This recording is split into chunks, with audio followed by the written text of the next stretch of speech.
भैया अपना परिचय बताइएगा। मैं सच्चिदानंद पांडे, श्री ओम प्रकाश पांडे जी के हम सुपुत्र हैं। केदारनाथ संस्कृत महाविद्यालय के पहले वो प्रबंधक प्रिंसिपल थे। यहाँ पे डीएम सर को हम लोग ज्ञापन देने के लिए आए थे। ज्ञापन में क्या है कि विगत 2024 से मैं कंटिन्यू केदारनाथ संस्कृत महाविद्यालय है बेला रोड पे, जो कि संपूर्णानंद संस्कृत यूनिवर्सिटी से एफिलेटेड है। 1974 से ये विद्यालय चल रहा है, रन पे है। वहाँ पे विगत 2017 से मतलब कुछ गड़बड़ियाँ धीरे धीरे नज़र आती है आगे, जो कि पहले नज़र आए वहाँ पे अच्युतानंद पांडे जी हैं इस समय, वो मृतक आश्रित कोटे पे आए हैं। मृतक आश्रित कोटा इन द सेंस कि आप लोग जानते होंगे, जब मदर और फादर मतलब दोनों लोग यदि गवर्नमेंट एम्प्लॉय होते हैं, उसमें यदि फादर की मृत्यु होती है तो उनके कोई भी बच्चा मतलब लड़का लड़की कोई भी मृतक आश्रित कोटा उनका नहीं बनता है। उसके बावजूद भी वो आ गए, आ तो गए, मतलब वहाँ पे चल भी रहे थे। जब कुछ कार्यकाल करते हुए उनका जो समय बीता है, तो उनका एक विज्ञप्ति के साथ दिया गया हाई कोर्ट में कि जब मृतक आश्रित कोटे पे जब इनका नियुक्त हो गया है और ये एलिजिबल ही नहीं है, जो जियो भी है, डबल बेंच का भी है, शासनादेश भी है, उसके विरुद्ध इन्होंने मतलब अपना वहाँ पे नियुक्ति भी कराया और कंटिन्यू सैलरी भी लेते रहे।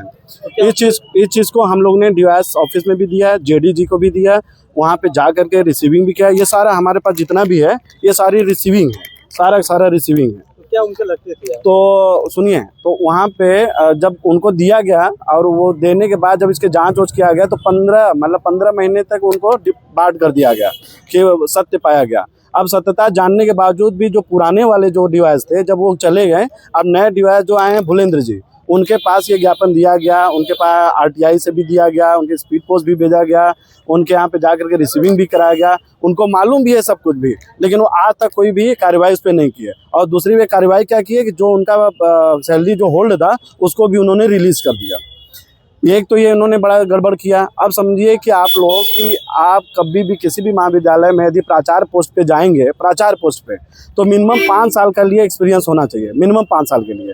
अब उन्होंने क्या किया कि 2010 से लेकर करके 2018 तक उसी केदारनाथ संस्कृत महाविद्यालय का ही एक अनुभव प्रमाण पत्र बनवा लिया, जिसमें कि प्रिंसिपल उनकी माता जी हैं और जो प्रबंधक उसमें थे उनके ससुर जी थे। और 2018 तक उन्होंने अनुभव प्रमाण पत्र बनाया है। और इसमें सबसे बड़ा जो प्रमाण है ये अनुभव प्रमाण पत्र है। और इनका देखिए सैलरी स्लिप हमने निकलवाया है, जहाँ पे वो जॉब करते थे। सैलरी स्लिप में क्या है 31/7/2019 तक, और उसके साथ साथ इनका ये पैन है और आरटीआर भी है, सारा चीज़। जब ये 2019 तक जॉब कर रहे थे, वहाँ पे सैलरी स्लिप भी है, उनके अकाउंट में पैसा आ भी रहा है। तो 2010 से लेकर के 2018 तक कैसे उनका बन गया सर्टिफिकेट? ये क्वेश्चन सबसे बड़ा बनता है। इस चीज़ का भी वहाँ पे दिया गया, तो उसके बावजूद भी उन लोग का कोई भी कार्रवाई नहीं। केवल यहाँ पे जेडी और डीवाईएस जी को पास नहीं है, संपूर्णानंद के कुलपति सर को भी दिया गया और रजिस्ट्रार सबको भी दिया गया। क्या बोल रहे हैं? सारा जानते हैं, ये सारा सब रिसीविंग करवाए हैं। ये केवल ये नहीं है, देखिए हम आपको चीज़ क्या बता रहे हैं। आगे बताइए कि पूरा डॉक्यूमेंट देने के बाद भी क्या किया? कुछ नहीं हुआ आज तक।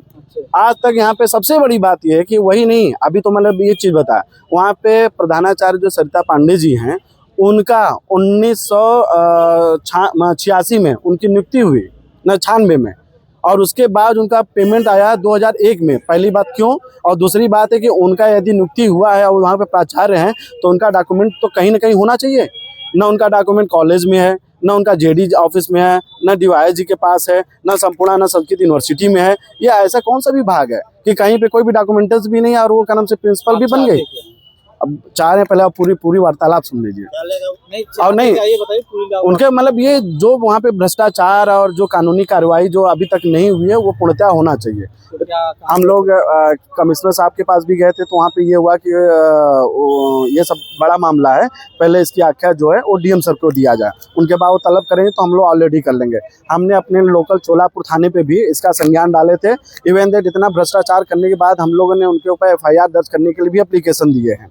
अब ये लोग करते क्या हैं, जो अपोजिट वाले हैं, जैसे ये हैं अच्युतानंद पांडे जी हैं, सरिता पांडे जी हैं, इवन दैट सबसे बड़ा मिस्टेक उन्होंने क्या करके बताया, 1996 में जो वहाँ के प्रबंधक थे उनका APO पोस्ट पे सिलेक्शन हुआ, उन्होंने अपना रिजिग्नेशन दे दिया कि हमारा सिलेक्शन हो गया है, मैं अब यहाँ पे कंटिन्यू नहीं रहूँगा। अब उनके जाने के बाद 2001 में उन्हीं के सिग्नेचर से नियुक्ति हुई और 2001 से लेकर 2004 तक उन्हीं के सिग्नेचर से करोड़ों रुपया वहां से उनके अकाउंट से निकाला ये गया। बताइए कि डीएम साहब आप क्या आश्वासन दिया? नहीं, अभी तो दिया गया है, अभी तो आश्वासन में मतलब ये कि एप्लीकेशन में उनके पास गया है। अभी देखिए, अभी सिस्टम के अब जब वो देखेंगे, अभी उन्होंने अपना ज्ञापन ले लिया है, अब वो अपने नीचे कार्रवाई करेंगे। कार्रवाई करने के बाद क्या होता है, मैंने मेल भी कर दिया लोगों को, हार्ड कॉपी इनके पास भी भेजा गया है, सॉफ्ट कॉपी भी भेजा गया है, ईमेल्स के माध्यम से भी है, सारा सब जगह पे।